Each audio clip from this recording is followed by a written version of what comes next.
Hey y'all, what's up? Welcome back to my channel.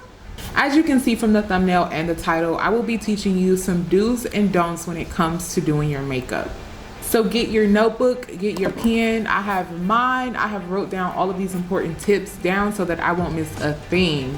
Also, if you are not subscribed to my channel, go ahead and hit that subscribe button. Click that bell for notifications on when my videos are uploaded. And hit that big old thumbs up if you are excited to learn some new tips and tricks on how to do your makeup. Class is in session, you guys, so let's get started.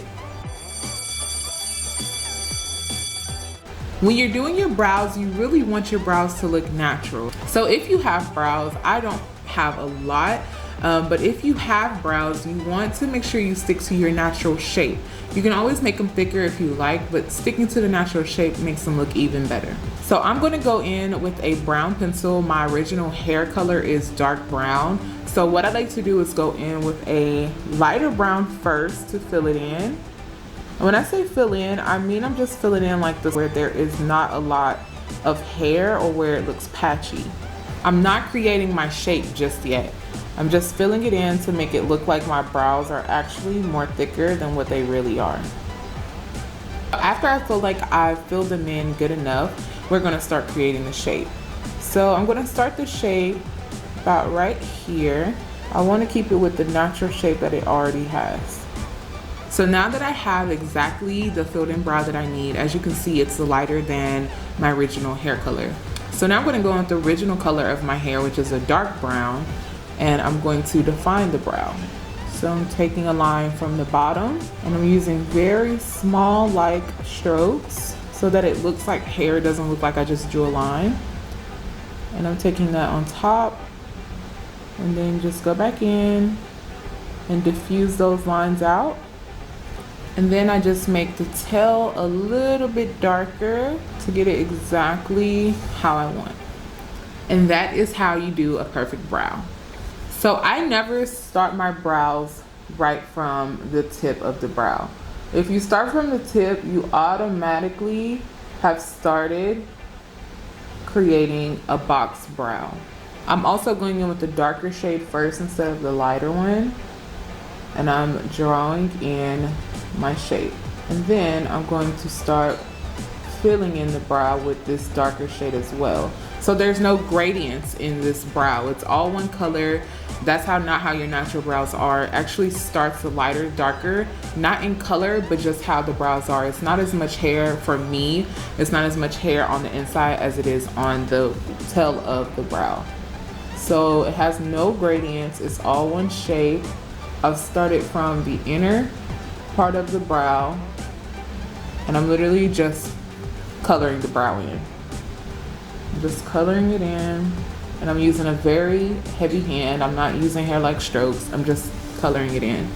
You don't want your brow to look like this. It's too dark, it's very boxy, and it doesn't look natural. You want your brows to look gradient, natural, and on fleek. Y'all remember we used to say that? I feel like we haven't said that in a long time. Now with shadow, a lot of us don't really like shadow. A lot of us don't like color, which is perfectly fine. But for those who love shadows, experience with different glitters and just colors, I'm gonna give you the perfect tip on how to get your glitter eye or your shimmer eye perfect. So to complete this look, I'm gonna go in with my It's My Ray Ray BH Cosmetics palette. I love this palette because it has transition shades, it also has shimmers, and it has mattes in it. So what you want to do is first create your transition. Now you can go in with the concealer, you can go with the primer, whichever one is best for you. I feel like primers on the lids is like a different video, but if you want to see like how I prime my lids, which is super easy, I usually do it with the concealer that I do my brows with. I'll do that for you. So what I'm going to do is go in with a nice fluffy brush, and I'm going to go in with these two shades here. I'm almost out of that one, but these two shades are a really nice color to start with. They're similar to my skin tone, and I use these for transitions. I'm also keeping this shadow condensed in a dome shaped form. So I'm taking it from this corner of my eye to that corner. I'm not dragging it outwards like that. Because I don't have a lot of lid space and I have hooded lids, I don't have a lot of space to work with to really just drag it out and make it super dramatic. If I do that, it's gonna throw off the whole look. and it's gonna look like it's too much.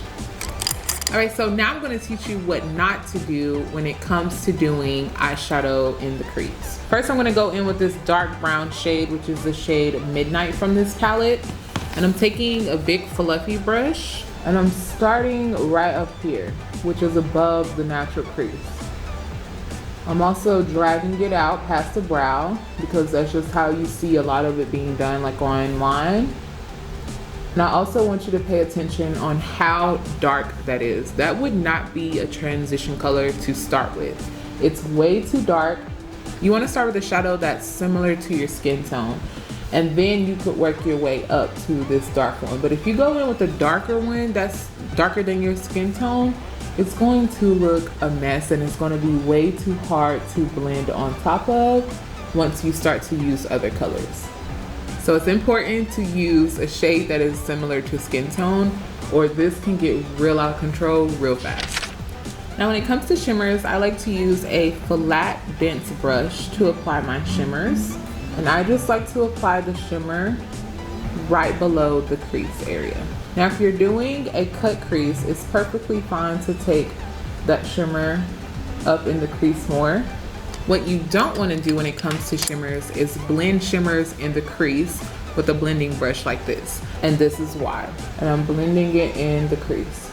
Automatically blending shimmers in the crease just looks really nasty. Only reason you want it in the crease is if it's a cut crease and you're putting the shimmer on top of where you cut the crease.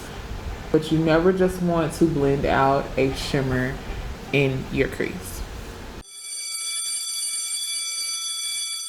I always look down into a mirror when I'm doing my eyeliner so that my eyelid is laying completely flat, it's not folded or have any creases in it. I like to start from the top line, so exactly where my top line ends, and work my way up with a sharp line towards the brow. From the tip of that line, I'm keeping this very thin, and then you're gonna fill in the wing. You never wanna take it from the bottom line because it just kind of carries down, and that's not where your eyeline starts. You always want to start it from the end of the top line and go up.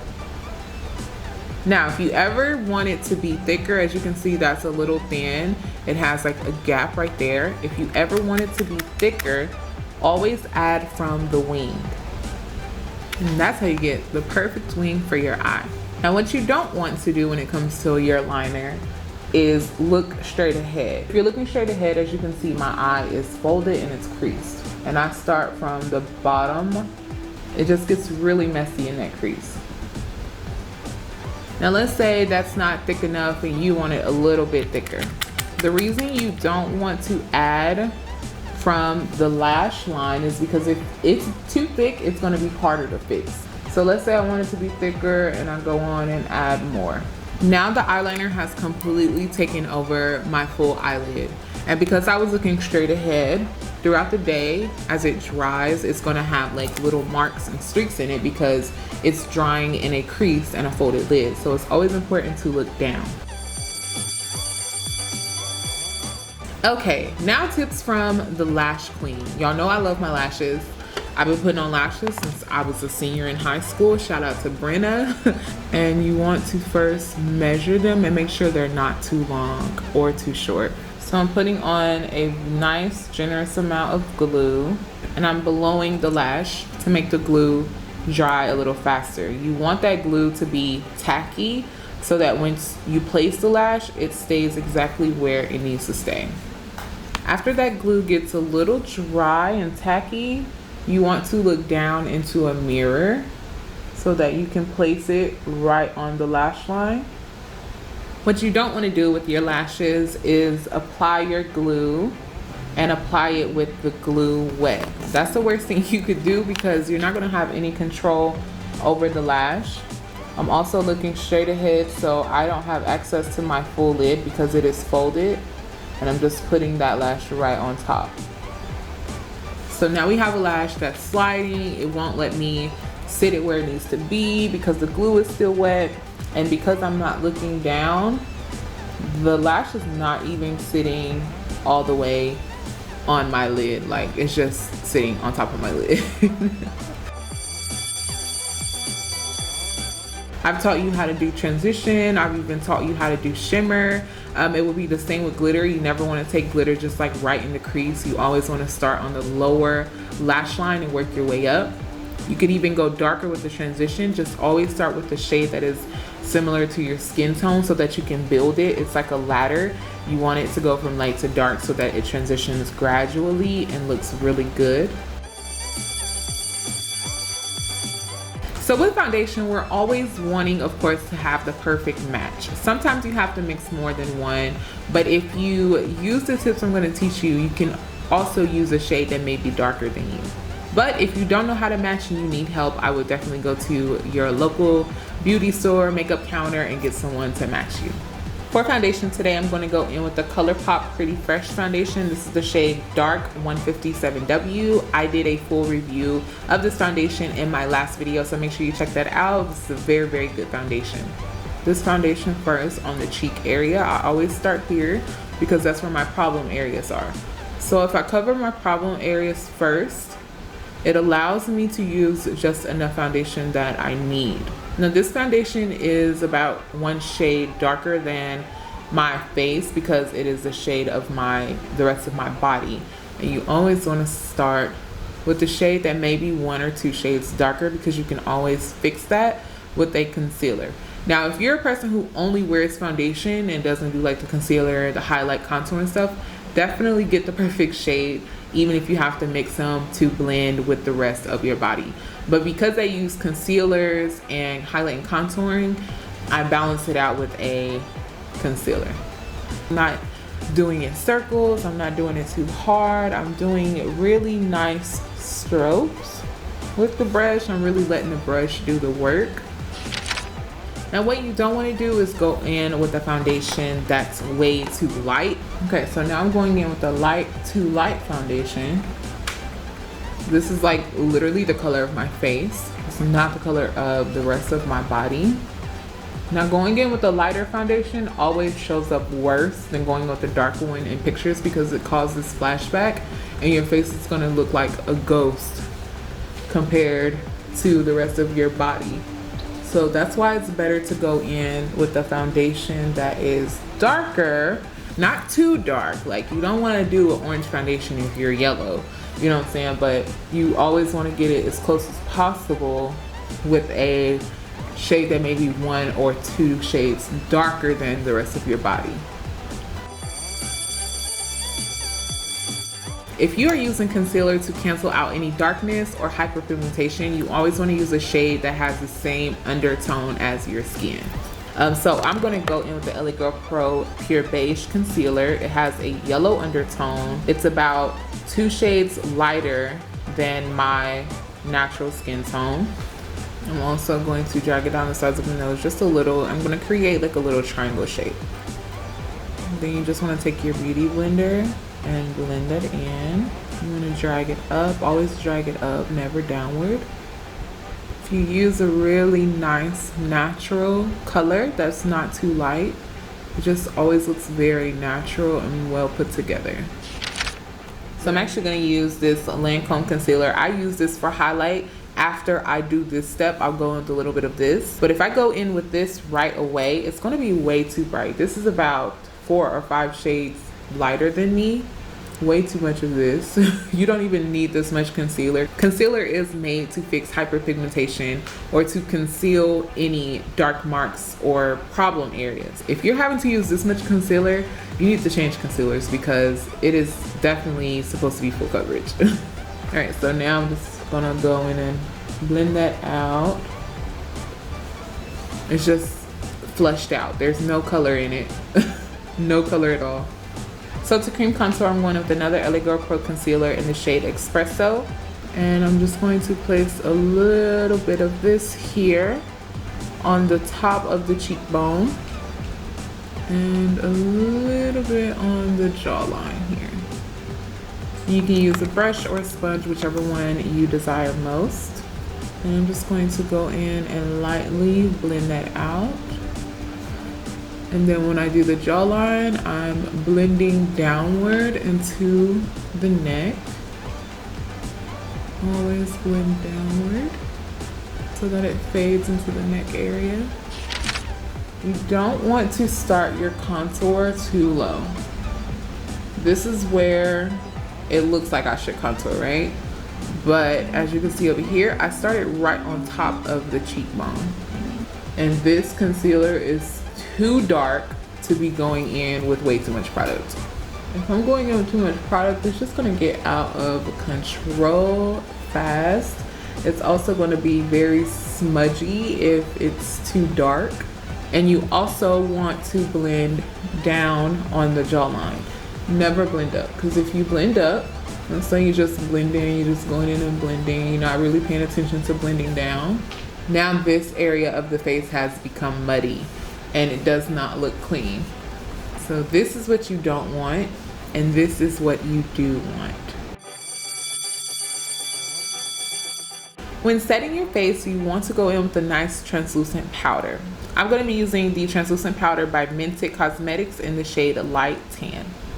And you first just want to take a nice layer of that to set. Alrighty, and after you've set it, you can go in with a second layer to bake. So what you don't want to do when it comes to doing this step is use a foundation powder or a powder that's too dark. You don't want to put your face powder if you're trying to achieve a bright look. You don't want to put it under the eye because it's going to completely disregard everything we just did. And it's also super thick. Alright, and then after you get done baking for however long you desire, you just want to get a nice buffing brush and brush that powder in. So we're going to go with our Sephora Contour Blush Kit. And I'm going to go in with this contour shade here. And I'm just using a little bit of it. I'm not putting too much on the brush. You just want to set it lightly. Just like you set the places you highlight, you also want to set the places that you contour. And the same on the jawline, I'm taking that powder downward. I'm gonna go into blush shade here. And when you're doing your blush, you always wanna start like in your contour and work your way to the apple of the cheek. So I'm taking it on top of that contour and then I'm working my way to the apple of the cheek. So what you don't want to do when it comes to contouring with a powder, you never want to go in with a powder that is too dark. I'm going to go into this BH Cosmetics palette and I'm going to use this. Now I can use this to make my contour darker. Let me show you how I use this. Because I can make it a lot more dramatic with that darker powder if I want to. Now I wouldn't take that darker powder all the way down, and let me show you why. If I go right in with the too dark powder and try to set that contour, it's going to look really muddy fast. Has no transition to it, and I'm also taking that contour down to the apple of my cheek. You always want to keep it in this area most with the drama so that it doesn't look too harsh on the cheekbone. Alrighty, so we are down to the last step of this tutorial. I'm going to zoom you in and finish this look off with lips. You want to go in with your lip liner and line just the natural line of your lip. If you want to make your lips look fuller with lip liner, you only want to add a little bit on the bottom of the lip. So like right under. And then add a little bit to the curve of your lip right here. And you want that lipstick to fade from your lip liner. What you don't want to do is go in with a lip liner and go all the way like over and go too far over your natural lip line. Literally, this is on top of my natural lip line. Look how high it is compared to this one. Then if you go into lipstick without blending into the lip liner, you can see where the lipstick sits on your lip and the line is over your lip. Now you could probably get away with this in pictures, but in person, girl, it's there. You can't get away with it. We see it. I hope that you learned a lot. I even taught myself a lot when doing this tutorial, because at first I was doing a lot of these things, but it's because I just didn't know my face. Learn your face, learn your face shape, learn your eye shape. All of that is important to a flawless makeup. This is what you want when it comes to makeup, and this is what you don't want when it comes to makeup. Thank you guys so much for coming to watch. I hope you enjoyed this video. I appreciate the support. Please don't forget to subscribe to my channel. I will see you guys in my next video. Peace.